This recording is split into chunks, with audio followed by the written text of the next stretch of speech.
So yun guys, papunta tayo ng Kawasaki Imus. Yan, so para magpa first PMS. So mamaya tingnan natin kung magkano aabutin yung first PMS natin, no. Sabi kasi nila sa akin 550 yata yung isang langis. So 3 langis yung kailangan na itong motor na to eh. Hindi kagaya ng mga liter bike, 4 yata. Ito 3 lang. Yung last time ko nga 2 lang eh, doon sa Z650 ko. Ito 3 lang. Tapos palit din yung oil filter. Tapos patingnan na rin natin yung chain. Kasi feeling ko parang ang luwag niya. Kanina ba yun? Kahapon hinawakan ko siya, pumapagpag. So pa-check na din natin. Tapos pati yung coolant kung nasa level. Pero sa tingin ko parang nasa level naman. Lahat naman yan libre. So ano natin, tingnan natin lahat na, lahat ng gastusan sa kasa. Kasi matik yan sa kasa, mahal. So first PMS lang ako doon. Second PMS ako na mag-change oil na ito. Madali lang naman eh. So yun guys, mamaya na lang ulit.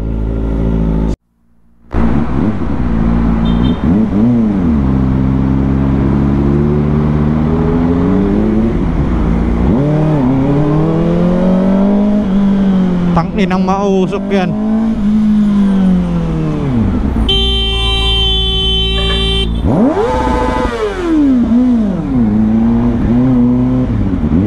O, tingnan nyo guys, tingnan nyo ginagawa na ito, 2123 ADG 2156.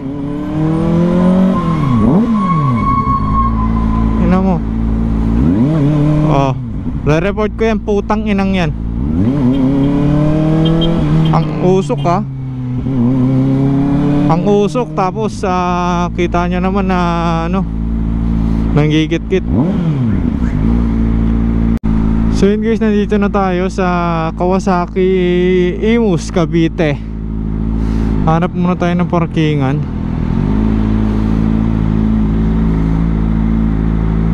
Dito na lang siguro.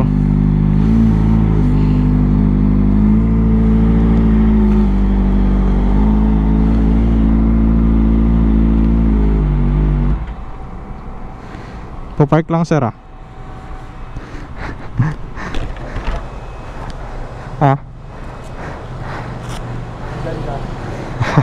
Sumahad sir, yung Z1000 or so? Mas mahal. Mas mahal yun. 400 lang te. 400 lang. Oh, yung ZX4RR. Ayun ang mahal.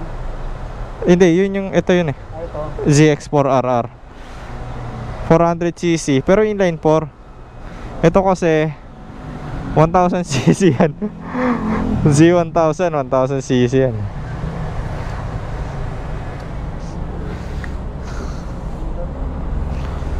Magkano ito ngayon? Ha? Sa magkano? 499. Oo. Ganon din yung ano eh. Oo. Ito, mahal. Ano yata yan? Parang nasa mga 800 yata. Parang mga ganun. Mahal talaga yan. Talagang kotse na rin. Oo. May mas mura ganito, yung ZX25R. Inline 4 din. Pero mas maingay. Ay, mas maingay yun. Kasi 250cc lang, tas inline 4. Sobrang ingay. Pasok mo na ako.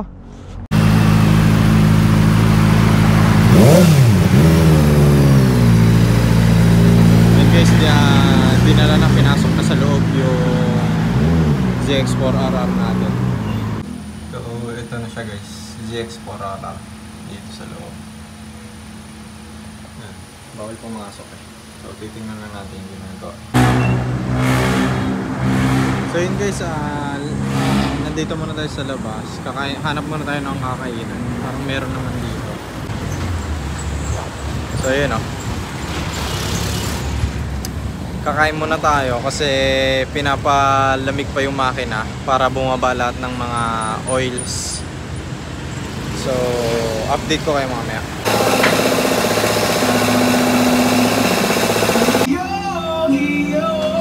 na-adjust na din yung chain. Ayan o, may fit na siya. Tapos ito yung oil. Yan.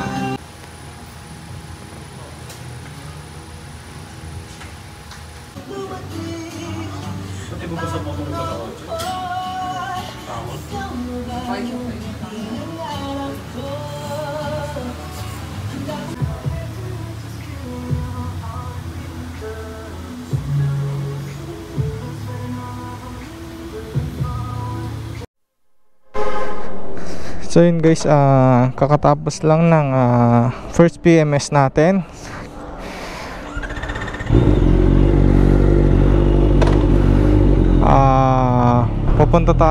Papunta pakita ko sa inyo yung kung magkano inabot. Yan, almost 3,000 pesos ang inabot, no? Pero nagpa-adjust na ako ng chain. Kumbaga sulit na din kasi nagpa-adjust na ako ng chain. Inano na nila, chinek na din nila yung preno, yung sa caliper, tapos change oil, oil filter. Yan, sulit na rin naman kung tutusin. Tsaka chinek din nila yung coolant ko. Yan, all in na. So maya maya video natin, testing natin kung okay ba siya, okay ba yung pagkaka-adjust ng chain.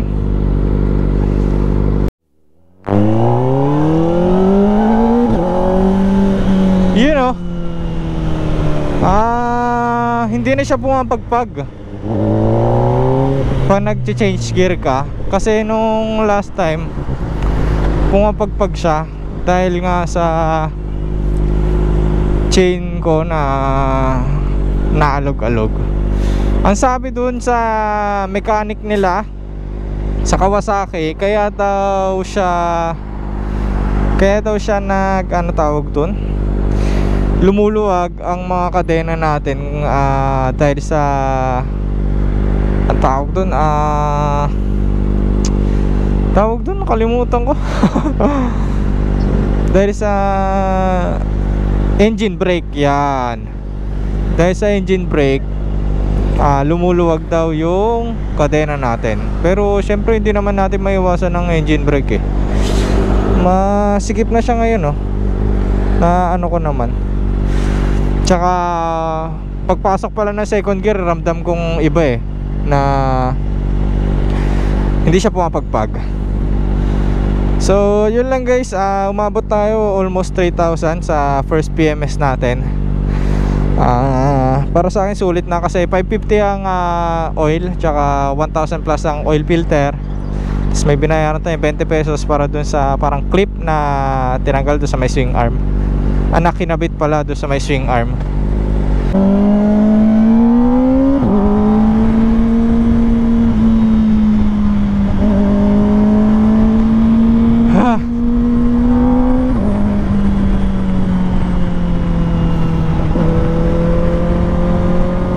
Ayun guys, sobrang smooth kahit mag-engine brake. Kahit mag-engine brake ako, sobrang smooth ng kagat ng kadena. Ayun nagsiship ako pero hindi ko ramdam. Kahit downshift, ayun wala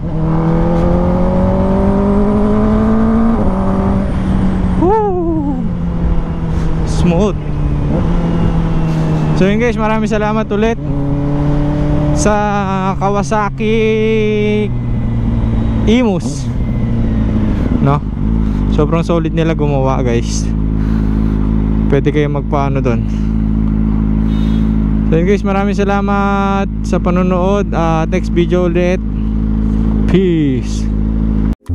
When I rhyme I feel like Wheezy. When I sing I feel like Breezy. Specifically, I'm the best rapper alive. I'm a legend.